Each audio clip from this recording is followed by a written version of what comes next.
আসসালামু আলাইকুম। Recently Facebook, TikTok এবং ইনস্টাগ্রামে এই ধরনের পিকচারগুলো কিন্তু বেশ ভাইরাল। তো আমরা কীভাবে আমাদের নাম দিয়ে এবং আমাদের দেশের পতাকা দিয়ে এই ধরনের পিকচারগুলো তৈরি করতে পারি সেটাই এই ভিডিওতে দেখব। আপনাদের সাথে আছি আমি তাহমিদ, আর আপনারা দেখছেন মেন্টাল টেক।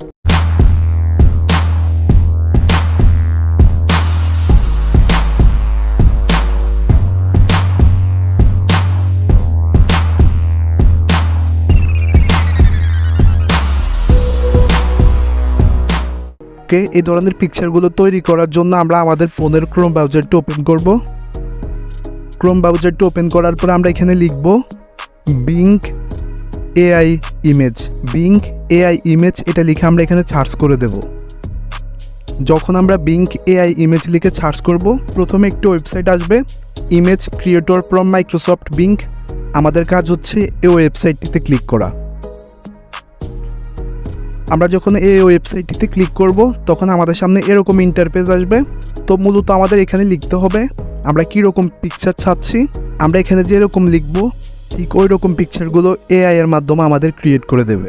তো আমি ইংলিশে এরকম কিছু লিখছি এখানে। আপনি চাইলে এটা কপি করে নিতে পারেন, এটা ডিসক্রিপশন বক্সে থাকবে, কিংবা আপনি চাইলে আপনার মতো করে ইংলিশে লিখে নিতে পারেন। এখানে আমি লিখেছিলাম যে 28 বছরের একটি ছেলে আল আকসা মসজিদের সামনে দাঁড়িয়ে আছে। ইভেন তার শার্টে কিংবা টি শার্টে তার নাম লেখা রয়েছে, ইভেন তার টি শার্টে বাংলাদেশের পতাকা রয়েছে। তো আমি এরকম কিছু লিখছি, আপনি চাইলে আপনার মতো করে লিখতে পারেন কিংবা এটাও কপি করতে পারেন। এরপর আমাদের কাজ হচ্ছে আমরা এই লেখাগুলো এখানে লিখে দেব। আমাদের লেখাগুলো এখানে কমপ্লিট হলে আমরা এখান থেকে ক্রিয়েটে ক্লিক করব। ক্রিয়েটে ক্লিক করার পরে একটু লোডিং নেবে, আমরা কয়েক সেকেন্ড ওয়েট করব।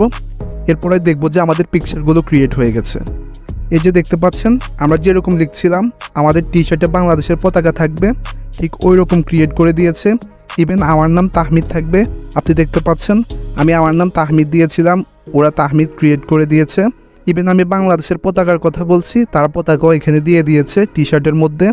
আর পিছনে তো আপনি দেখতেই পাচ্ছেন আল আকসা মসজিদ রয়েছে। যদি আপনার এই পিকচারগুলো পছন্দ না হয় আপনি আবার ক্রিয়েটে ক্লিক করবেন। ক্রিয়েটে ক্লিক করার পর আবার একটু ওয়েট করবো আমরা কয়েক সেকেন্ড। এরপরে দেখবো যে আরও কিছু পিকচার তারা আমাদেরকে ক্রিয়েট করে দিয়েছে। ওকে, আপনি দেখতে পাচ্ছেন তারা আরও কিছু পিকচার আমাদেরকে ক্রিয়েট করে দিয়েছে।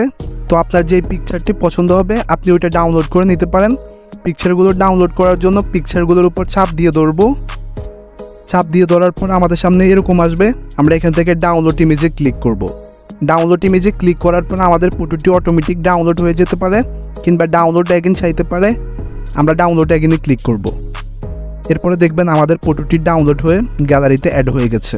আশা করছি আপনারা এখন থেকে এই ধরনের ফটোগুলো মেক করে ফেসবুক, টিকটক এবং ইনস্টাগ্রামে আপলোড করতে পারবেন। যদি ভিডিওটি ভালো লেগে থাকে অবশ্যই ভিডিওতে লাইক করবেন এবং আমাদের চ্যানেলটি সাবস্ক্রাইব করবেন।